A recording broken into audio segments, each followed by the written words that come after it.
بسم اللہ الرحمن الرحیم۔ خوش آمدید۔ میں ہوں امید۔ مردوں کو اکثر یہ شکایت رہتی ہے کہ ان کی عورتیں خود کو سنوار کر نہیں رکھتی، گندے کپڑے پہنتی ہیں، بال بکھرے رہتے ہیں، چہرہ صاف ستھرا نہیں ہوتا اور کبھی جسم سے آنے والی بو انہیں ناگوار گزرتی ہے۔ مگر کیا کبھی مردوں نے آئینے میں اپنا عکس دیکھ کر خود سے بھی یہ سوال کیا ہے؟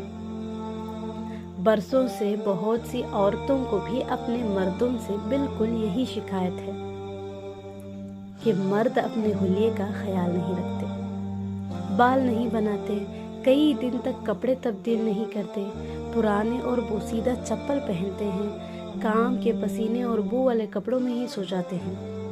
پسینے، محنت اور گندگی کی بو کئی بار ایسی ہوتی ہے کہ عورت کو اپنے ہی شوہر کے ساتھ باہر نکلنے میں شرمندگی محسوس ہوتی ہے۔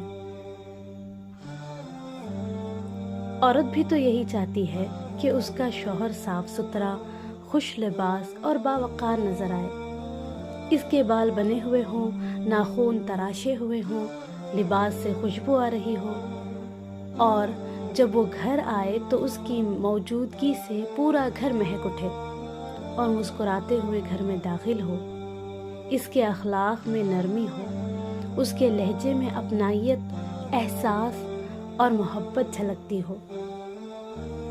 لیکن جب عورت یہ بات کھل کر کہہ دے کہ ذرا سا صاف ستھرا کپڑے پہن لیجئے، اپنا خیال رکھ لیجئے، تو مرد کی انا درمیان میں آ جاتی ہے۔ میرا کام ہی ایسا ہے، اگر تمہیں میرے کام سے شرم آتی ہے تو اکیلی چلی جاؤ، یا پھر کہا جاتا ہے کہ میں دن بھر محنت کر کے آتا ہوں، یہ تو محنتی مرد کی نشانی ہے، تمہیں تو فخر ہونا چاہیے کہ تمہارا شوہر محنتی ہے۔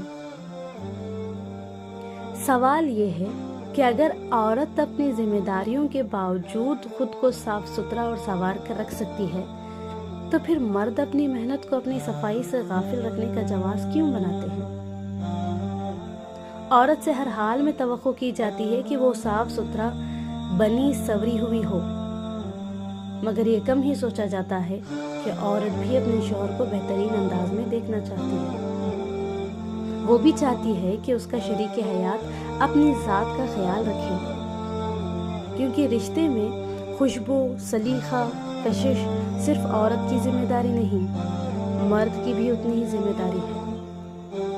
رشتہ صرف ذمہ داریاں نبھانے کا نام نہیں، بلکہ ایک دوسرے کے لیے خود کو بہتر بنانے کا بھی نام ہے۔ صفائی، سلیقہ اور اپنی ذات کا خیال صرف عورت کی ذمہ داری نہیں، بلکہ مرد اور عورت دونوں کی مشترکہ ذمہ داری ہے۔